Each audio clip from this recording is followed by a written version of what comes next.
All right, we are going live. Hello, happy Friday, and welcome to another installment of Get a Clue in 52 for Speaker Sue. It is so interesting that the last time I saw you, it was in person. It was a couple of evenings ago, and That's then right. last week I was in Cancun.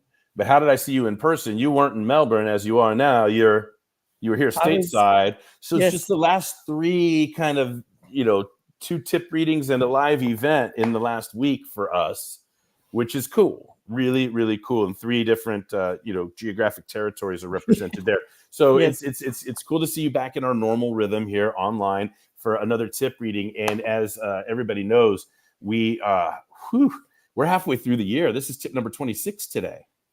It's amazing. Yeah. So things are flying by. But before I get into everything, just give us a little bit of what was awesome for you about coming to the United States of America. Like I saw a picture of you glowing after your. Well, I'll let you talk about it. You were just looked so fulfilled and refreshed. How was it Oh, coming to the United States?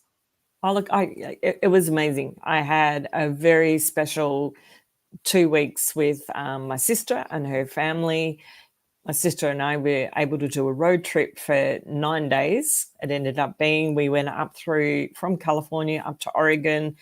We cut back across, we came into Nevada just briefly, back into California. Amazing scenery, special to have that quality time with my sister.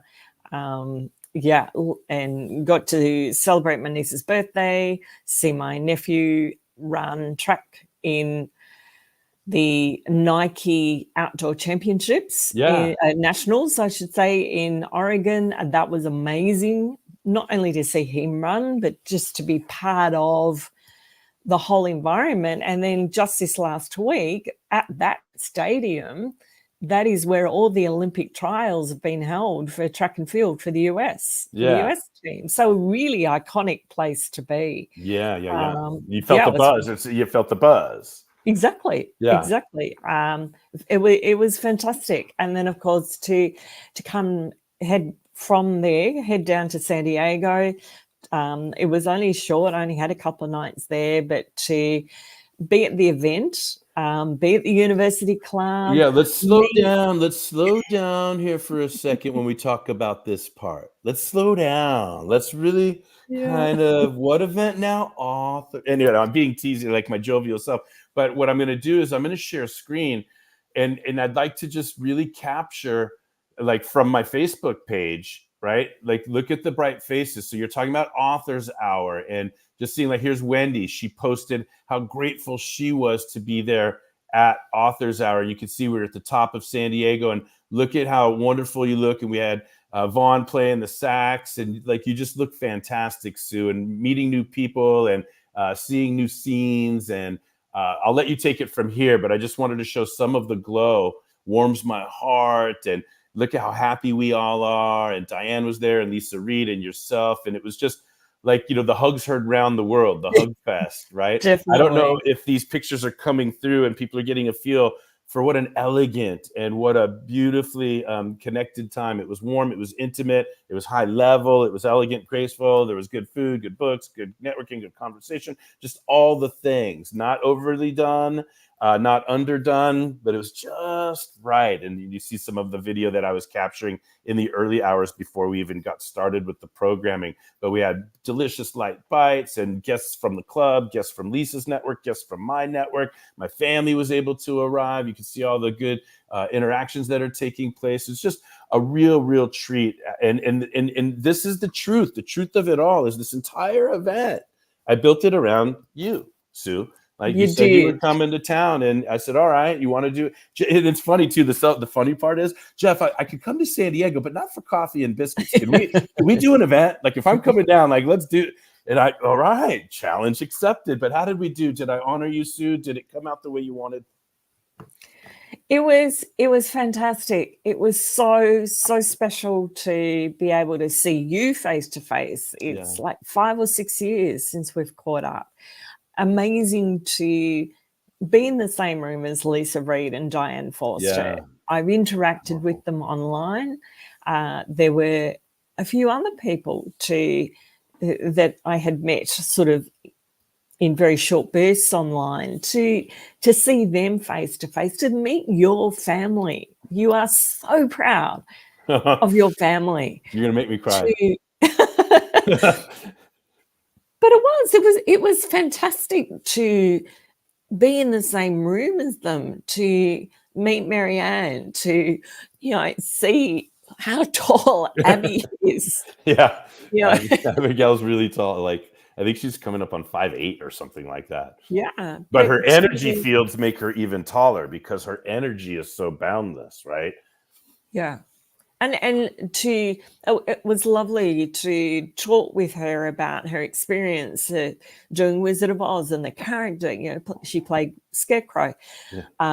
And all that's coming up in her future. To see AJ and Brody,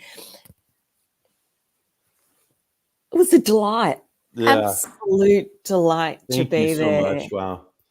Wow. It really was, and the comments that have been coming through since from people that I got to meet on the night for the first time, and looking forward to catching up again. And it's like it just makes it so easy to go, you know what, I could jump on that plane, fly. Yes, it's a long way. Starting to imagine a life stateside, Aria. It was so good. We've developed an alter ego now in Sue, right? No, I'm teasing, but it was that good. But it makes it very easy to flow between the two. And it was, I've even had an email from the university club as well since I was there, and just saying, hey, we'd love to have you again. And I'm like, wow, I'll be there. Yeah, and that's I love hearing all of this, but it's like my family and then honoring you. But guess what? The club is happy with me. The committee that sponsored the event is happy with me. Lisa's happy. Like I'm a kid in a candy store. There's all these people that are pretty happy with me. Like, wow. I was thrilled to do it. You never know how it's going to come together. It's tough. It's midweek. It's summertime. People are on vacation, right? But it was everything we could have hoped for, and I think it's gonna keep going. We got proof of concept now, and I think that we can do more of them. So I don't want to take too much away from what we're trying to do today. We want to read tip number 26, but it is what it is. We are coming off of Authors Hour, where you were a featured panelist with two other amazing authors, Lisa Reed, Diane Forster, and we held the event at the University Club, and it was awesome. And hopefully it's a gift that keeps on giving. I could see us doing it quarterly and it getting bigger and bigger, becoming an institution at the club, like one of these got to attend events that has a life of its own. And I'm happy to volunteer all of my talents and resources into facilitating and programming and all of that. But I want to thank you for getting that ball started. Like it all happened because you were coming to town. So that's super, super, super cool. So Sue Mathieson's co-author and certified integrity game coach. I am Jeff Klubeck, author and founder of the Integrity Game, and we have come together to bring you Get a Clue in 52 for speakers. So all of the Get a Clue in 52 books, they have 5 categories, and this one's no different. And so what we did is we started off at the beginning of the year. We had 10 tips that were all about playing the integrity game, which just establishes our structural integrity, our foundation for what we're going to build our speeches or our speaking career or our speaker strategy on. Okay, that's tip number 1. All 10 points on the integrity game model became tips in section number 1 to establish foundation. Why do I want to be a speaker? Why do I want to give a speech? What are my advantages? What's my potential? What are my goals? On and on and on. 10 tips in the integrity game. Then with that structural integrity in place, we want to now paint it up and color it up and landscape it and design it and decorate it with our brand, right? Bringing out our brand. So the second 10 tips in the book were all about what's our promise to the marketplace? What are our pillars that we stand on when delivering that promises? How can we be our brand on day-to-day interactions? How are we showing up? What is our differentiation? When is humility humiliating? And all of the tips that went into putting ourselves out there, delivering promises to the marketplace that are sticky. And then that got us to where we are now, which is being fearless. And I'll come back to this section in a moment. We're heading towards section 4, which dives deep on step 5 of the 8 steps to fearless public speaking. We're in the middle of those right now, as a matter of fact. But the 5th step, which we'll get into next week, actually is so important that we created a whole additional section just out of going deeper on the 5th step. And that's section 4 when we get to elements, forms, and functions of the 5th step. So that'll all make sense as we're coming into it. You're welcome to get the book and read ahead and let us catch up to you, but stay with us on this. And then finally, we're going to round out our tip readings at the end of the year. The last 12 weeks of the year, the last 3 months are going to be about the 12 accountabilities for building a practice, right? So building a skill set, being able to speak, to a practice of speaking, and maybe to a business around speaking. But basically, we're going to shine a light on the 12 accountabilities that any small business owner, any practice builder needs to pay attention to in order to evolve and to grow and to scale and to, and survive, right? Got to meet the accountabilities. So we're going to have fun with that. It's going to be a jovial, a fun-filled tip reading those last 12 weeks. So having said all of that, coming back to where we are now, section 3 being fearless. The main jam in this section is to get towards 8 steps to fearless public speaking. I'm in my 3rd decade of helping people get past the fear of public speaking, following these 8 steps. Whether you want to be a speaker, and know what we're talking about here, Sue, is many people that don't want to be a speaker, but they have to take public speaking in order to graduate college. So I got it. They're dragging, kicking, clawing, screaming, doing anything they can to avoid this. And it's my whole job to get them fearless. Right. So this is proven.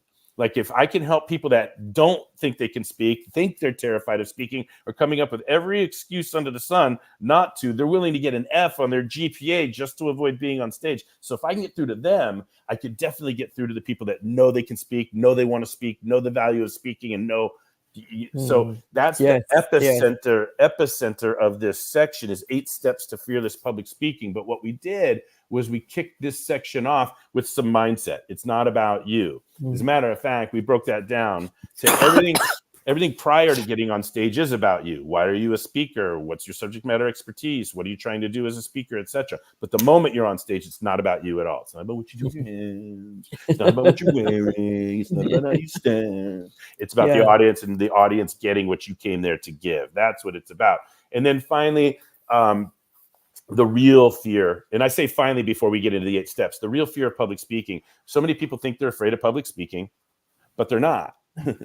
They're afraid of preparing to speak, or they don't know how to speak. They can't see between now and stage ready. They can't see between here, where they are now, and stage ready. So they say, well, I'm afraid because of the unknown. So they're not afraid of public speaking. They're afraid of the unknown. They're not afraid of public speaking. They're afraid of hard work. They're not afraid of public speaking. They're afraid of being vulnerable. They're not afraid of, in other words, it's not the standing on stage speaking part that anybody is afraid of. It's just all this other crap that I lumped into one term called preparation. You're not afraid of speaking. You're afraid of preparing to speak. So, all right, Jeff, well, even if you are right, what should I do about it? Oh, thanks for asking. I got 8 steps to fearless public speaking. I got an 8-step process to prepare. So that's the setup for what we're in. Now, tip number 23 was the first step. Step number 1 in the 8 steps to fearless is, once again, we're back at purpose. What's our purpose? Are we speaking to entertain, inform, or persuade? To keep it easy. In life, when we're discovering purpose, that's hard. But in public speaking, it's easy. Are you trying to entertain, inform, or persuade? But I'm afraid. No. Just entertain, inform, or persuade. But I'm afraid. No. Entertain, inform, or persuade. Persuade. Okay. So that's step 1, right? Now, step 2. Well, what's your topic? But I'm afraid. No. Well, what do you love? Well, I'm afraid. But what do you get paid to do? No, but I'm afraid. But what do you want to help others with? But I'm afraid. Oh, mindset. Okay, cool. Now you're 25% done with your speech. I want to persuade, and my topic is mindset. Now you've got 2 of the 8 tips done. You're 20. You can't quit now. Yeah, that's true. Are you with me? Thanks for having fun with me on this, Sue. All right. So as we talked about last week, then, all right, I want to persuade on mindset. And now, all right, we got to break that down into 3 main points. And so last week's tip is where we talked about ways to organize content. And the key is having a logical relationship. So we talked about topical logical relationship, or a spatial geographical logical relationship, or one of my favorites is the chronological. And that helped us the other night in Author's Hour. Remember when I introduced, I didn't have to ask a question. You know that I didn't have to ask the panel a question all night long? No. Because what I did is I organized the entire evening chronologically, and I just laid it out there in front. I'm like, hey, if you guys don't have questions, I'm going to be asking about, when did you know you want to write? What was writing like? How did you make the decision on how you'd publish? What about marketing the book? What about selling the book? What about leveraging the book? So that was a chronological organizational pattern. So I think in these organizational patterns, automatically, because of all of my years helping students pick topics and main points for their speeches. Yes. That makes sense. And then, of course, the persuasive pattern is very simple. It's like, what's the issue? What prevents us from resolving the issue? And then what do you recommend we do about it? Right. So very simple. Right. But of course, it's easy to understand. What really makes us persuasive isn't organizing our content into those three main points. What really is going to make us persuasive is what we're going to talk about today, is the depth, the support, and the substance that we add to those otherwise logically organized main points. Now, before we get into the word for word reading of today's tip, Sue, have I set that up? Have I missed anything? Are you ready to rock and roll and get into it? Because the first words of tip number 26 come from your character in our book. So I'm going to give it over to you. Have I missed anything? Are you ready to rock and roll? The show is yours at this point. I think you have given a very comprehensive overview of where we are up to. And I think we should just go straight into it. And reading word for word, tip 26. I open up with a comment. Now that I've been working on my main points, why are subpoints so important? Subpoints allow us to achieve the goal purpose of each of the main points. I mean, obvious as that sounds, I'm going to keep reading word for word. Developing your subpoints means choosing the supportive material that you will provide. You can't just give them three main points of identifying the problem, barriers, and solutions. These are claim statements about your issue. What you need to do next is support these claims with evidence, stories, statistics, compelling information that makes what you're saying more believable. Just like with main points, an important key to great subpoints is to have a logical relationship that binds them together. The logical relationship makes it easier to keep both yourself and your audience on track with the content of the speech. Just like with main points. Oh, I'm reading that again. In addition to keeping everyone on track, you see what happens when you're reading word for word, manuscript style? You read and you want to make some eye contact with the audience, and then you go back and like, oh, shoot, where was I? So then you got to put your finger there, and then you can only gesture with one hand. And I just want you to know, normally in public speaking, reading word for word is the last thing we would ever recommend anybody to do. So, but this is intentionally a tip reading, and I'm breaking character from time to time. But there it is right there. If you look up to try to connect with your audience, then you look back for the teleprompter, it's disruptive. It interjects. And so, all right, and I'm ad-libbing around it, but that's what happened right there. I almost read the same paragraph twice. So here we go. In addition to keeping everyone on track, supporting your main points with subpoints ultimately creates credibility and trustworthiness to the substance of the speech. When your subpoints go on to elaborate, studies have shown some of the benefits include retention, efficiency, long-term revenue. Subpoints for persuasive speaking, subtopic. Okay, so here we go. In the last tip, step number 3 in the 8 steps to being fearless, we provided a summary of what we call the stock issues approach to main points that organize a persuasive speech. Here, we'll elaborate on that summary by adding some subpoints for each main point. Now, Sue, I'm ready for this because even though I'm going to keep reading word for word, this is what I really believe we want to show a visual to everybody. So let's see if you can see my screen now, correct? It's coming up. Yes. Yeah. Okay. All right. So here we are. Right. And so what we want people to see is, first main point, second main point, third main point. So again, I'm reading again, right? This is the stock issues approach, okay, to persuasion. And so the idea is the first main point is the issue. And what I want everybody to understand is just the same way a coin has a heads and a tails, so too an issue is either a problem or an opportunity. It's usually both, right? Once you solve or resolve any problem, you always have an opportunity to resolve a problem, right? Or so I use the word issue. What's the issue? Does that make sense? In the literature, they'll say, what's the problem? They'll use the word problem. I don't like that because we're talking about really being persuasive. And even though it's a smaller percentage of us, there's a significant enough percentage of us that are more motivated by pleasure than pain, right? We're all motivated by pleasure and pain, but we can't ignore the people that are motivated by pleasure. I believe in appealing to both, right? So that's why you'll see here, I'll blow it up. So what we want to do in this first main point, first of all, is understand we're talking about the issue. Now, when it comes to subpoints, what are the questions in the minds of the audience that we need to resolve?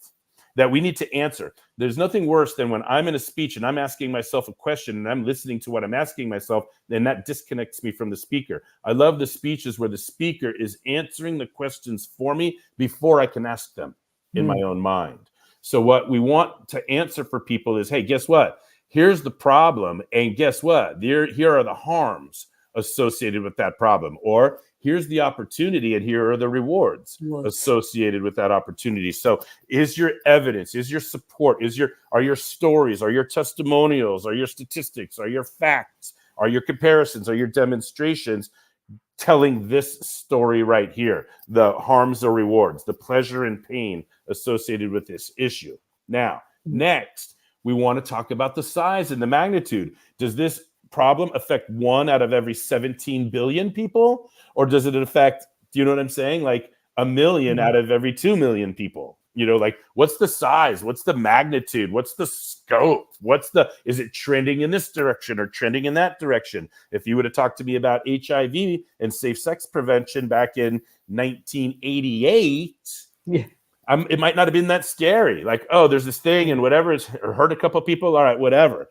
But by the time it's 1996 and you've got millions of not only cases, but then stories to go along with those cases, now I'm scared. Now I'm terrified. Now I'm motivated to take action and get a checkup and be safe and have conversations, before on and on and on and on and on. So what's the size, magnitude, trend? How good could it be? How bad could it be?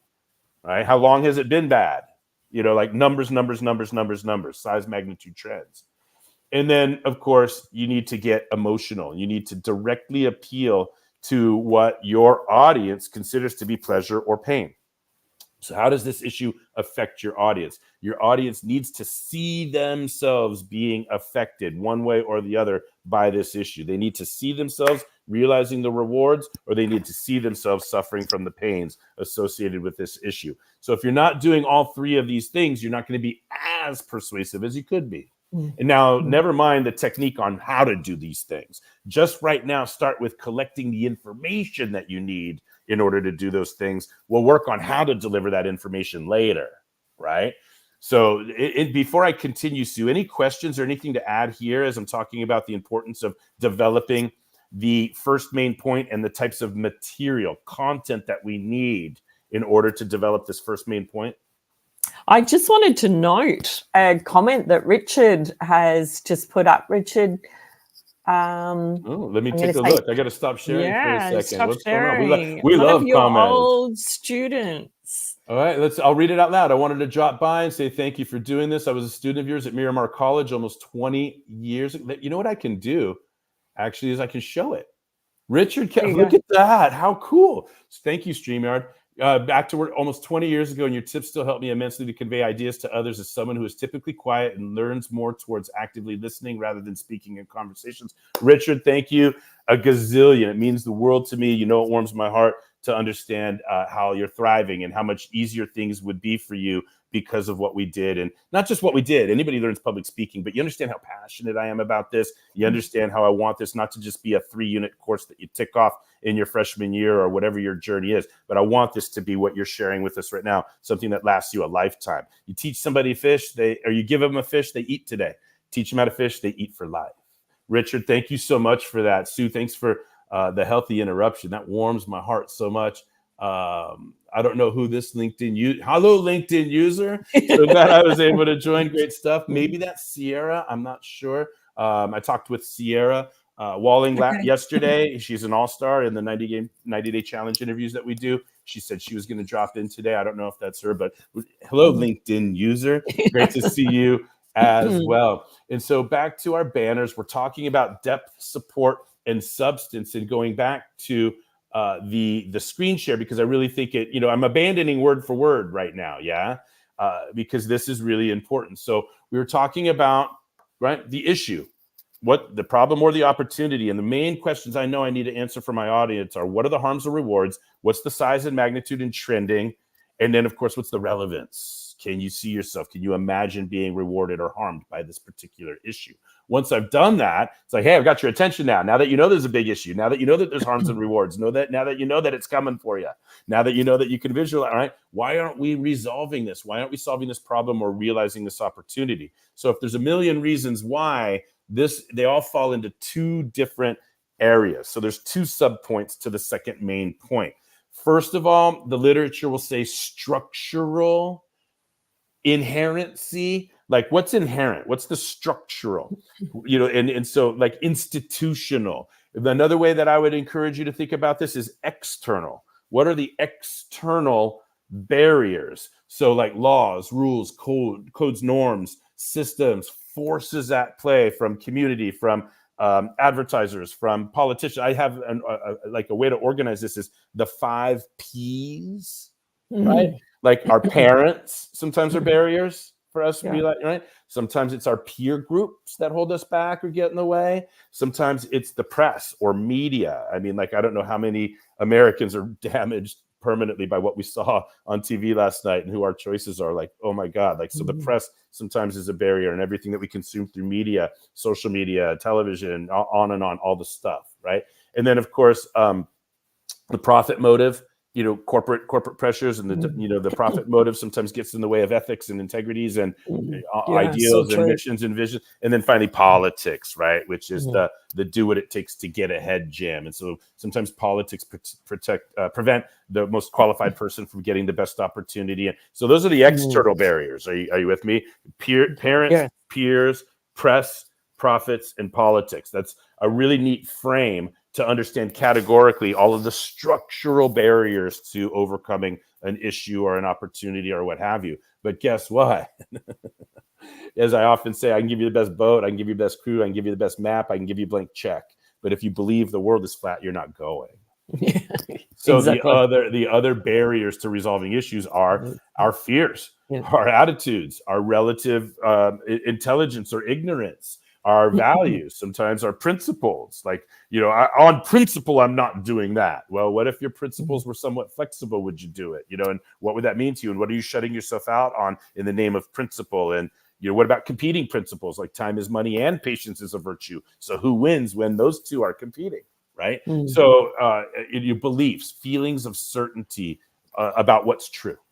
Right? Feelings of certainty about what's true. It's really hard to overcome a belief, right? Really, really hard to overcome a belief. There's a quote by Mark Twain where it's much, much, much easier to fool somebody than to convince them they've been fooled.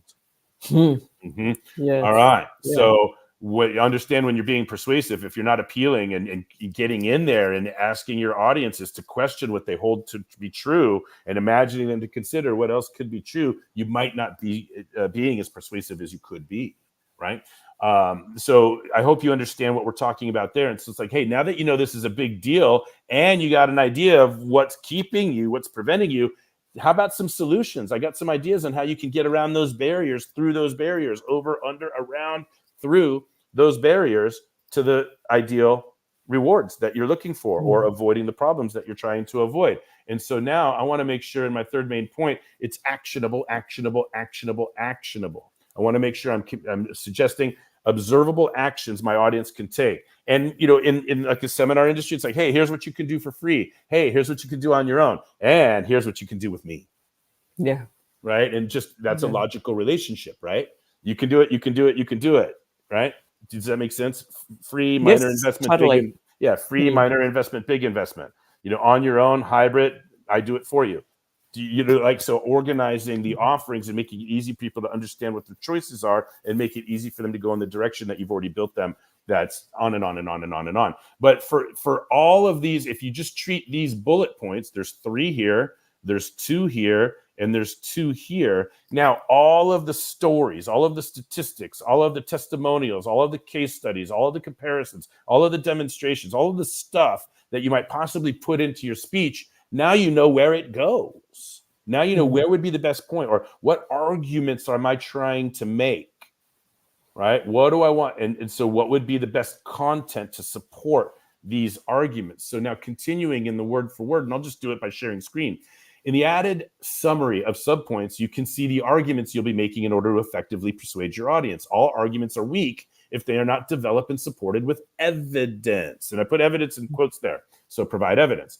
Whether you are speaking to entertain, inform, or persuade, your subpoints ultimately end up consisting of the material that supports your main points. Sometimes this is referred to as evidence, not because the material will necessarily prove anything, but because the information presented in subpoints is what makes the larger claim statements of the main points more evident than it would be resting on its own. Simply put, subpoints are a series of claims related to their main point that are supported by evidence and reasoning in many cases. But with evidence, arguments are a heck of a lot more believable and acceptable. And this is most important if attempting to persuade an audience. Typical forms of evidence that speakers use, but are not limited to, include, and these are my favorite. And what I love about the first 5 here is that it creates the acronym FEAST, FEAST. So I love that. So let's feast on some evidence and be more credible and be more persuasive because all right, here we go. So facts, just empirically verifiable, materially true statements. So when you're stating something as fact, your audience is going to ask themselves, well, how do you know that that's true? Are you're stating that as fact, but is it fact, right? We saw so much lie telling last night on TV, right? Just because you state something as a fact doesn't mean that it is a fact. And the audience is going to have the question in their head, wait, is that a fact? How do we know that that is a fact? So when you're stating a fact, you want to back it up with, how is this known to be a fact? How did this come to be established as a fact? Otherwise, it's an opinion wrapped, right? Wrapped in factual language, but it's really just an opinion, right? So be careful and ethical about what you're putting out there as facts. Next, examples or anecdotes. These are instances of happenings or occurrences of the point being made, either briefly told or in the form of narratives, right? So basically, we're talking about a story. There's a what happened and a what and a when, a what and a when, right? So I could say, hey, in 1776, the United States declared its independence. That was an example, an anecdote of, a new nation forming or an experiment building or what have you, right? Or you could tell a whole long story. Hey, back in the, 1700s, there was this guy named Paul Revere, and one night he saw something and he got on his horse and he ran through the streets. And so you can, storytelling is so powerful and attention gaining. You can either mention an example or an anecdote in very brief, like, hey, this happened on this time, as an example of the argument that you're making, or you can use story to draw people in, to visualize the claim that you're making playing out in real life or even hypothetical life. Next, analogies. These are cute. They're quick. They don't prove anything, but they make what you're trying to say more believable. So making comparisons of the new to the familiar, like trying to find parking at San Diego State is kind of like finding a needle in a haystack. Are you with me? So it's still a form of evidence. It still goes a little bit deeper on the claim. If I say finding parking at San Diego State is difficult, you might believe me. But if I say it's like finding a needle in a haystack, it might land a little more, might stick a little more. So analogies are fun, and you put them in strategic places when you want to use analogy, metaphor, brief, lighthearted forms of evidence. It's anyway. They definitely appeal to emotion analogy, right? Whereas statistics appeal to the analytical brain, right? The engineers, the scientists, the researchers, the lawyers, accountants. You got it. Yeah, give me the data, give me the numbers, right?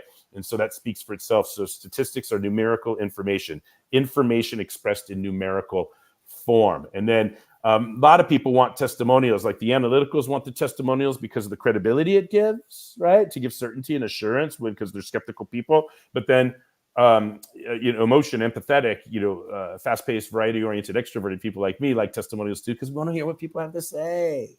We want to dive into the word choices and the emotion through which that testimonial is expressed. I want to feel that way. I want to feel the way they felt, right? Anyway, so testimonials are great across the board, right? They're powerful. But there's lay testimonials from just the average person off the street, or there's peer testimonial, like that would be, like who's a peer? Like another professor. Another lecturer at San Diego State might be a peer, or another, coach with, almost 20 years experience might be a peer, right? Expert is, obviously they've got the credentials, they're published, they're degreed, they're certified, they've got years of experience, right? So expert testimony is different than lay or peer, but all forms can really help us make our points more believable. And I like demonstrations or, visual comparisons. Let's compare this with that, or let's demonstrate. Let's take a look. Right. And so physically illustrating the claim or point being made. So back to word for word and getting towards wrapping this up. Stories are one of the most compelling ways to support your points. Stories are often attention-getting, thought-provoking, inspiring, humorous, and or emotionally appealing in ways that other forms of evidence are not. So great speakers are great storytellers. Plain and simple. Great speakers are great storytellers, and great stories are available to support any argument or point. Leave no doubt in your audience's mind that what you are saying is gold. The subpoints are the meat in your presentation that feeds your main points. Beef up this portion of your presentation and you are sure to deliver. Now, with all of this information in place, now you are off to a fantastic speech. Phew. I'm glad I get to work on my speech before you load me up with any other steps. Yeah. Wow. When you do work on your speech, remember a tip number 26 recap. The fourth step for fearless preparation is to support your main points with facts, stories, testimonials, and all of the evidence that we talked about. That way you're adding depth, support, and substance through the subpoints to the main points of your speech. Awesome. That was a big one. That was fun. It was a big one. I loved how it just took that moment to share screen and expand a little bit more on some of those points and give the experience too of taking students from people who really did not want to even consider public speaking, but they had to as part of their coursework. And lovely to hear that you have that credibility of being able to transform the minutes through this information that we're sharing today. So fabulous. And I love the comments that you're showing them now. We've had Richard come by, Sierra drop in, and also D Davis. D Davis, it's so great to see you. LinkedIn user. It's great. Who's revealed their identity. D, it's a treat to see you on here. I know that we're going to have a Zoom together real soon. So what else, Sue? Other comments or questions? This has been just a delicious episode because we got to recap the live event that we did, Authors Hour. We got to see each other for the third time in 1 week's time, like the sandwich effect, 2 online sandwiching, that in-person jam. But this unexpected gift, really, of Richard coming on and validating so many of the things that we're talking about. I'm putting this stuff, I'm taking it out of the classroom and I'm putting it out into LinkedIn and Facebook and people that really need this material. But that's an incredible validating piece. It warms my heart. It's great to see you.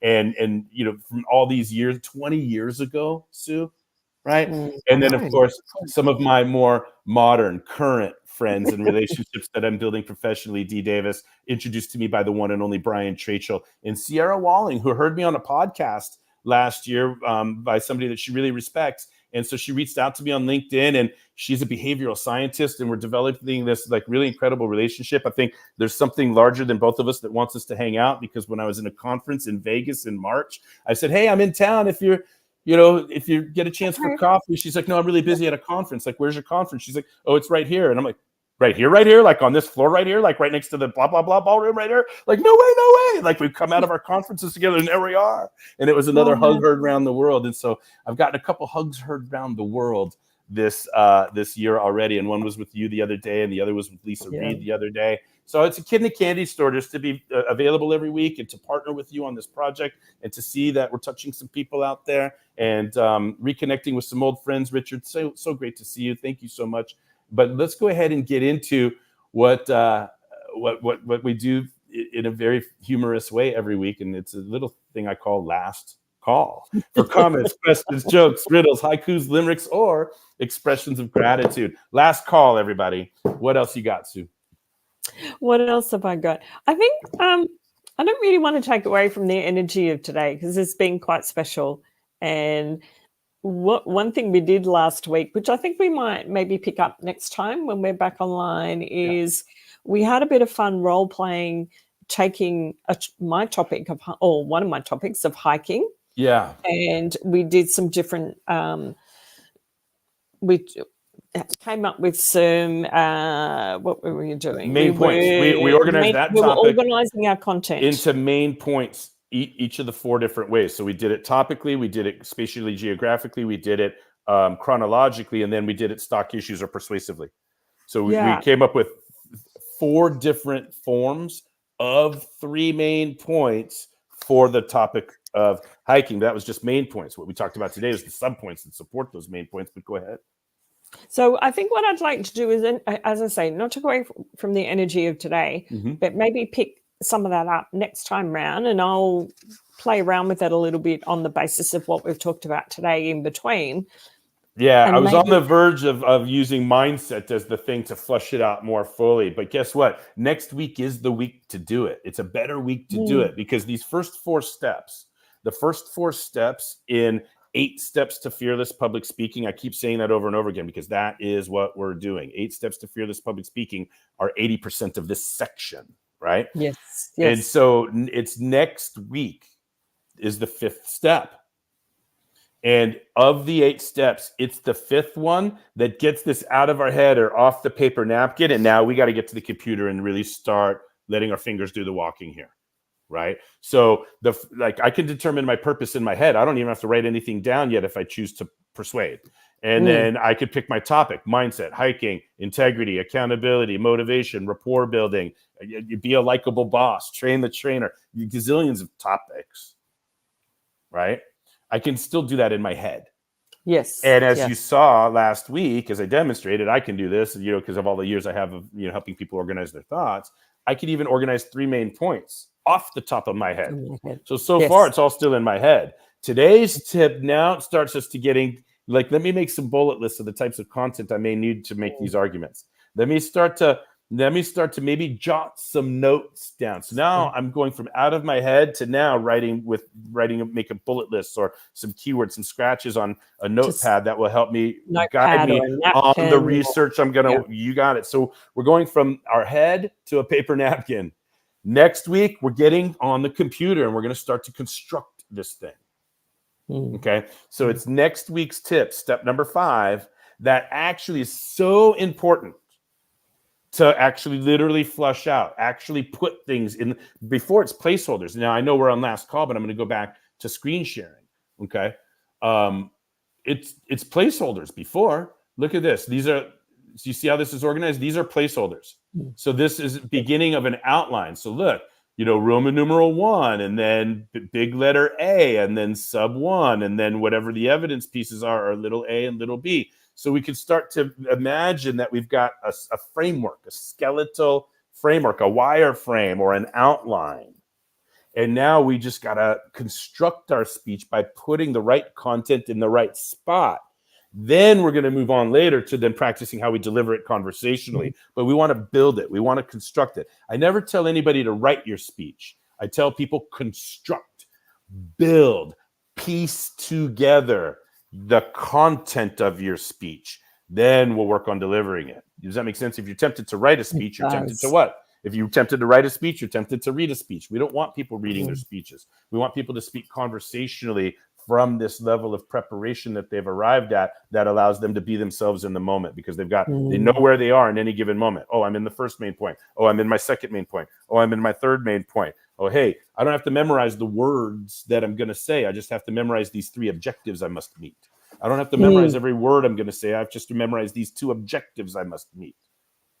Does that make sense? And so we're moving people towards getting away from the word for word manuscript memorization towards fearless conversational public speaking. So what you're saying is, if we want to actually build something out, next week we're going to actually bring up the skeleton of an outline, and we're going to offer that as a freebie. Like, send an email to info@aklu.net and get the Microsoft Word version of this, and take my content out and put your content in. Let's do it. Let's roll up.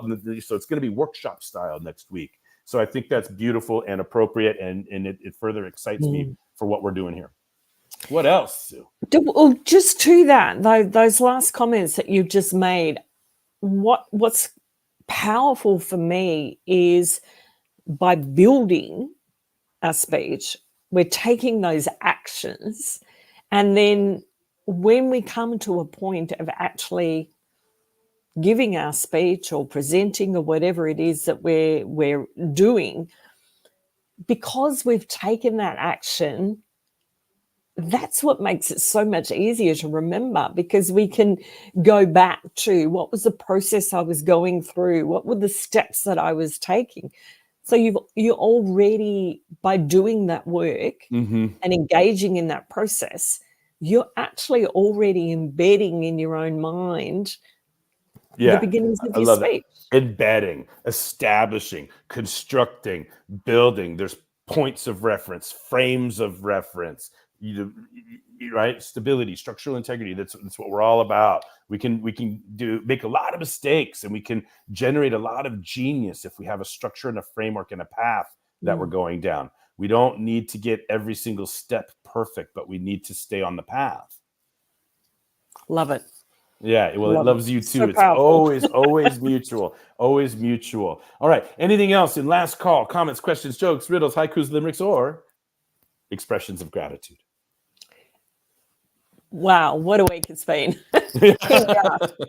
Yeah, I've been stateside. I'm back in Melbourne. It just feels absolutely surreal to think only days ago we were in the same room. But again, today, just absolute gold in what you've been sharing, the anecdotes you've provided, the experience, the credibility. There is just, I feel like there's all of your experience through lecturing, training, coaching has just come together so much today in this tip, and it's just absolutely wonderful for me to be the co-author of this project and this book, and to share the experience with you.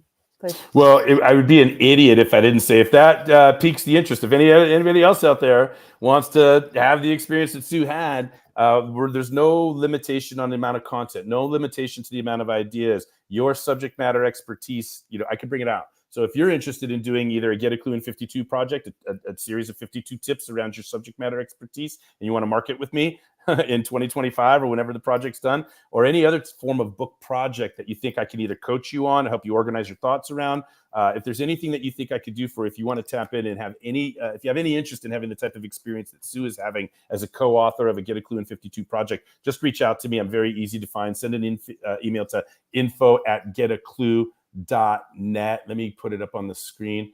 info@getaclue.net.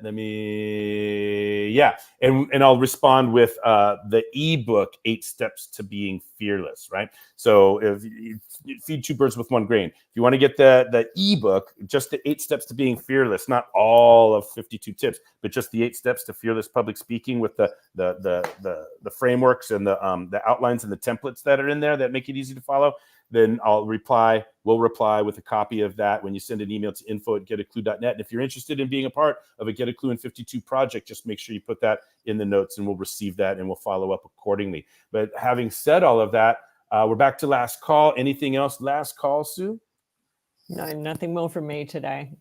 All right. Wonderful big digital hugs through the cyberspace and around the world and back over again. Let's see. Oh, last couple of comments here. Oh, here we go. Thank you. Really appreciate that. Thank you, Sierra. That comes from Watch Get a Clue. Cool. Thank you. Coach Jeffrey is on it. Oh, wow. I got social media people that are. Thank you to my social media people, because I'm like, how did we respond to her already? Oh, wow. That means Stefana must be on it, or Rakesh must be on it. So my heart's out to all of the marketing apprentices and brilliant people that are behind the scenes helping me do what I do, from Stella and graphics to Stefana with social media posting to Rakesh and video editing and mentoring other apprentices on the team. I got so much gratitude for what everybody's doing out there. So thank you. Yes, Sierra, it was a fun coincidence to be like side by side at 2 different conferences. What? Anyway, that's the kind of life I live, right? Forrest Gump style life. Again, thank you, Dee Davis, for coming on board. Thank you again, Richard Cow, for reminding me how long I've been doing this and how much it means. And, we know we're making a difference. We don't always see the difference that we've made. So for you to take a moment and come back and remind me, it means the world to me. So thank you so much. And of course, to you, Sue, my co-author extraordinaire, certified integrity game coach and co-author of Get a Clue in 52. Thank you for coming stateside and motivating me to build that brilliant experience earlier in the week called Author's Hour, which we're probably going to replicate sometime in the fall. But having said all of that, we're getting ready for next week. We're going to roll up our sleeves and we're going to take the 5th step towards fearless public speaking. For now, I'm your host, author and founder of the Integrity Game, Jeff Klubeck. It's my treat to do this every week. I love you, Sue. And thanks everyone out there that took a moment to come on board. We'll see everybody next week. Bye-bye now. Okay. Bye for now.